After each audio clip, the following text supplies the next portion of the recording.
formação profissional. Avançamos agora para a conversa neste último jornal. São os meus convidados Joaquim Couto, candidato do Partido Socialista à Câmara Municipal de Santo Tirso, e Pedro Pinto, candidato do PST à Câmara Municipal de Passos de Ferreira. Muito boa noite, sejam muito bem-vindos a este último jornal. Joaquim Couto, eu vou começar por si. O Presidente da República apelou hoje a um compromisso político de médio prazo para reduzir os sacrifícios dos portugueses.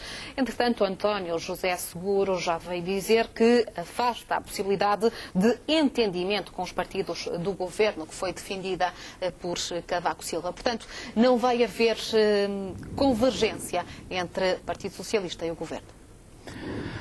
Esta não é uma novidade, porque ao longo do tempo nós temos assistido, ou assistimos, a possibilidades de diálogo desde que este governo tomou posse, mas que foram sucessivamente malbaratadas pela coligação,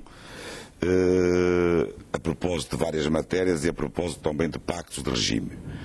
Muito mais recentemente tivemos esse exercício, sobretudo quando a última avaliação da Troika, e a verdade é que não estão criadas as condições políticas para que esse acordo se possa fazer sem um ato eleitoral que valide esses acordos de regime, ou que valide, digamos assim, uma mudança de posição por parte do Partido Socialista. Mesmo com sucessivos apelos do Presidente da República.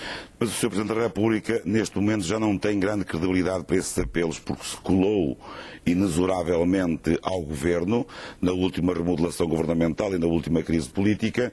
Portanto, não tem autoridade política neste momento para incitar ou para fazer convergir o PS, o PSD e o CDS num acordo político, porque não tem espaço neste momento, pelas razões que acabei de apontar. E mais, a distância das propostas do Partido Socialista e do projeto do Partido Socialista para uma nova governação são de tal ordem distantes que neste momento será muito difícil de entendimento. Repare que o Partido Socialista há 2 anos que defende que o crescimento e o emprego são as prioridades do país, mantendo todos os compromissos com os nossos credores internacionais, e esse caminho alternativo, esse novo rumo, teria sido possível logo a partir de 2011, mas o Partido Socialista foi insistindo nele sucessivamente sem sucesso. E, por outro lado, a coligação e o governo do PSD-CDS insistiram num conjunto de metas, nenhuma delas atingida, num conjunto de objetivos que levou à admissão e à remodelação governamental e à saída do Vítor Gaspar do Ministério das Finanças por incumprimento dessas metas e, portanto, não estão criadas, nem objetivamente, em seu ponto de vista político, as condições para um acordo de regime neste momento, que o Sr. Presidente da República propôs, sem que isso seja validado por um ato eleitoral. Pedro Pinto, boa noite.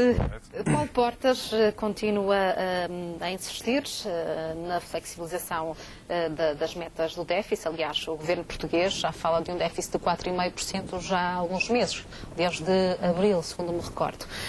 Portugal conseguirá ou não, junto da Troika, flexibilizar as metas do déficit? Bom, nós estamos de facto num momento em que a Troika faz uma avaliação e que Portugal também tem que aproveitar essa avaliação para proceder a uma negociação. E eu julgo que para haver uma negociação tem que a avaliação ser positiva.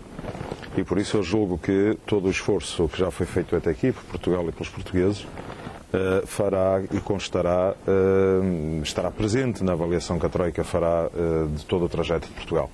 Como foi dito pela senhora representante da UGT, sente-se um momento de alguma viragem no rumo económico e também no emprego, espero que seja consistente, e por isso é importante que estes dados sirvam também para, naquilo que tem a ver com a negociação com a Troika, dar força para ganharmos mais espaço, para não trairmos ou para não afetarmos todo este esforço e este trajeto que tem vindo a ser desenvolvido.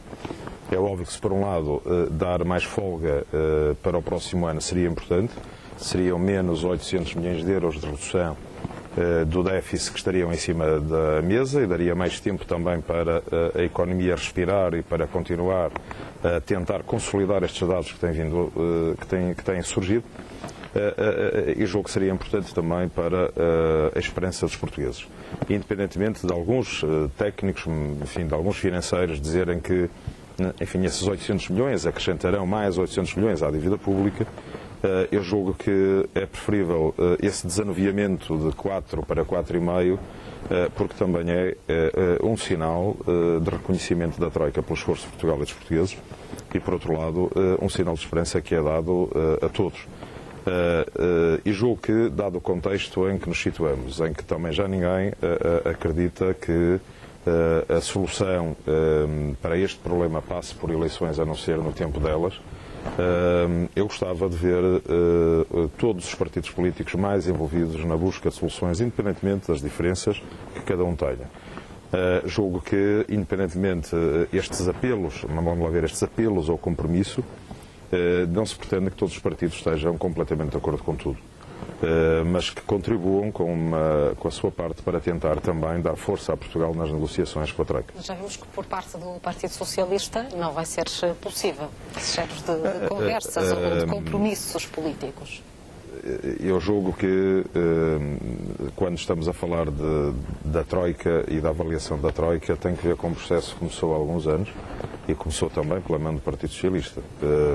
E por isso, independentemente da discordância que o Partido Socialista possa ter, e eu também tenho algumas e várias sobre algumas medidas e algum rumo, eu julgo que há sempre espaço para uma responsabilização,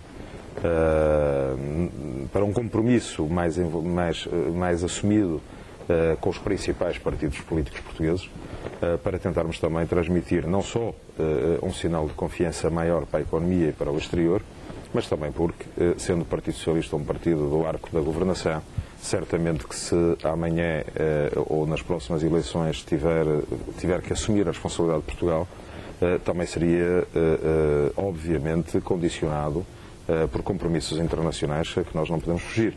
E daí alargar o espectro de entendimentos em algumas questões basilares, acho que é importante. Joaquim Couto, quer comentar? Bem, a vinda da Troika já por si só é um mau agouro, porque cada vez que vem a Troika, vem aí mais uma catadupa de medidas negativas, sobretudo para uma parte da população que já está muito sacrificada e que já fez muitos sacrifícios. Relativamente ao déficit, eu penso que o que está a acontecer neste momento é apenas uma mistificação e uma espera. O Governo já, obviamente, negociou com a Troika os 4,5%, havia uma discrepância relativamente à 7ª avaliação sobre essa matéria. Na altura, como disse o Sr. Vice-Primeiro-Ministro, venceu a opinião da Troika relativamente a manter os 4% para 2014, mas o Sr. Vice-Primeiro-Ministro deixou a entender nas suas últimas declarações de que provavelmente, e é isso que eu penso, que o déficit em 2014 se resvalará para os 4,5%. E se for, na minha opinião, é bem-vindo. É uma vitória do Governo se conseguir os 4,5%, porque isso significa que não haverá tantos cortes nos salários, não haverá tantos cortes nas pensões e, portanto, as medidas eventualmente podem ser um bocadinho menos gravosas do que aquilo que está para acontecer. E o que está para acontecer, temos um ato eleitoral a 29 de setembro, o Governo está a aguentar ao máximo desvendar o que aí vem para o Orçamento de Estado. O Orçamento de Estado é dia 15 de outubro, que deve ser entregue no Parlamento. Tem uma margem de tempo muito pequena, mas a minha convicção e a convicção dos portugueses é de que a seguir às eleições, se não nos momentos antes das eleições, vem aí um conjunto de medidas, de mais austeridade. E essa questão de mais austeridade, nós, Partido Socialista, temos-la contestado, porque entendemos que os compromissos internacionais são para cumprir, mas há duas questões que discordamos frontalmente. A primeira é que a austeridade é para todos e não deve ser só para alguns, e este Governo de centro-direita tem privilegiado essencialmente os sacrifícios para uma parte da população. Há uma outra parte, porventura não será metade, mas que será uma parte significativa, que não tem sido objeto dos mesmos sacrifícios e não sente na pele a crise tão fortemente como a sentem os mais desfavorecidos. E a segunda questão é que há outro caminho do emprego e do crescimento que podia ter sido seguida, ainda vamos a tempo, mas há uma coisa que todos concordamos, é que hoje, em setembro de 2013, estamos francamente piores do que em junho de 2011. Pedro Pinto... Também há que ver que, quando estamos a falar em crescimento, temos que olhar naquilo que assentava a nossa economia. E a nossa economia assentava, nessa época, muito no consumo doméstico, no consumo interno, que obviamente fazia desenvolver a economia, mas trazia outro tipo de problemas, designadamente de endividamento externo, e assentava muito na construção civil e na grande obra pública. E essa grande obra pública, julgo que é mais ou menos consensual que, ao nível daquilo que foi feito, não há condições para fazer, nem há necessidade de tanta grande obra pública. Mas ao Pedro Pinto, prometer-nos o céu e a terra e dizer-nos o inferno. A transformação económica, eu diria, da matriz económica em tão pouco tempo, acaba por ser, eu não digo, não é mérito do Governo, porque aqui julgo que devo atribuir este mérito muito mais ao mundo empresarial, que conseguiu fazer um ajustamento muito rápido, com o aumento das exportações, que muito ajudou a que a situação não fosse tão grave como aquela que poderia vir a acontecer noutras circunstâncias, se não tivessem reagido dessa maneira. Portanto, quando se fala em crescimento e se fala em mudança de paradigma da economia, eu acho que ninguém acreditaria que fosse possível combinar isto em tão pouco tempo, não afetando, como é óbvio, o nível e a qualidade de vida e o sofrimento de muita gente. E é esse sofrimento... Pedro Pinto, mas isso ainda é mais grave, porque se ninguém acreditava, como é que o PSD em 2011 prometeu rapidamente essa transformação e essa mudança? Então não devia ter prometido, devia ter falado com clareza aos portugueses. Não, essa transformação e essa mudança, eu julgo que foi dito, agora não sei se foi antes ou depois das eleições, que este processo ia doer. E está a doer, e a gente sente que está a doer muita gente, a gente sente que quem está no desemprego está a perder a esperança, sente que há uma parte da sociedade que está a sofrer muito mais, que são exatamente aqueles que estão desempregados ou aqueles para quem até já o subsídio de desemprego acabou, que é um drama maior ainda do que estar e que estão no limite dos sacrifícios. Portanto, por isso, sobre sofrimento, o Couto já foi Presidente de Câmara, sabe como é, eu sou Presidente de Câmara e por isso sinto todos os dias a reação das pessoas, as sensações das pessoas, os sentimentos das pessoas relativamente a isto.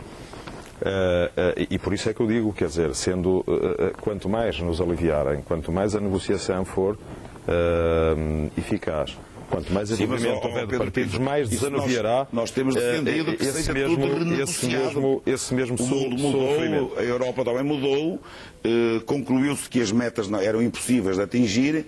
Não é só o déficit, a meta do déficit que deve ser negociada, os prazos de pagamento, as taxas de juros, se melhorarem ótimo, os prazos de pagamento já foram estendidos em 8 anos, se forem mais, melhor ainda. Só que o Governo não está virado para aí, portanto o Governo não diz e não tem essa estratégia de governação de pressionar a Europa e pressionar os criadores no sentido de que é preciso mais tempo, que é preciso renegociar tudo. Se formos por esse caminho, com certeza que o Partido Socialista dialogará nesse sentido. E, portanto, estamos nessa altura provavelmente num caminho de reencontro, de convergência. Mas o Governo não tem dito isso. O Pedro Pinto está a dizer, mas o Governo não diz. Que todos nós temos os dois temos alguma experiência para perceber que é óbvio que quem está a governar pode dizer e pode falar até onde pode. E é óbvio que não passa pela cabeça de nenhum de nós, que seja quem for que esteja a governar ou de que partido for, que não gostaria de conseguir melhores condições com a Troika. Há, obviamente... Em relação a um segundo resgate, é inevitável, como tem sido adiantado por vários economistas. Isto porque o atual Ministro das Finanças alemão já deu a entender que Portugal precisa de um programa cautelar semelhante ao da Irlanda. Isto, afinal de contas, acaba por ser um segundo resgate, ou não? Tecnicamente não é igual àquilo que aconteceu com a Grécia. Será uma salvaguarda para que no final do prazo da presença da Troika em Portugal, qualquer dificuldade de acesso aos mercados, qualquer necessidade de acompanhamento posterior esteja garantida. Isso aí acho que é também uma almofada, passo a expressão, que pode dar mais algum conforto quando Portugal tiver que voar sozinho. Que queremos que Portugal voe sozinho, mas se as asas não estiverem a bater bem, ter aqui uma almofada, passo a expressão, onde Portugal se possa apoiar. Eu julgo que não é do interesse de Portugal, não é do interesse da Europa, não é do interesse de nenhum dos credores um segundo resgate, porque Portugal, pelo trajeto que tem feito, também tem sido olhado por alguns dos credores e alguns dos países importantes da Europa como aquele país onde se pretende que as coisas corram bem. E por isso também temos, digamos, algum prestígio que nos poderá ajudar a passar esta tormenta. Muito bem, meus senhores, agradeço a presença neste último jornal. Joaquim Couto, Pedro Pinto, foi um prazer tê-los connosco. Muito obrigada pelos seus comentários e pela análise que aqui nos deixaram.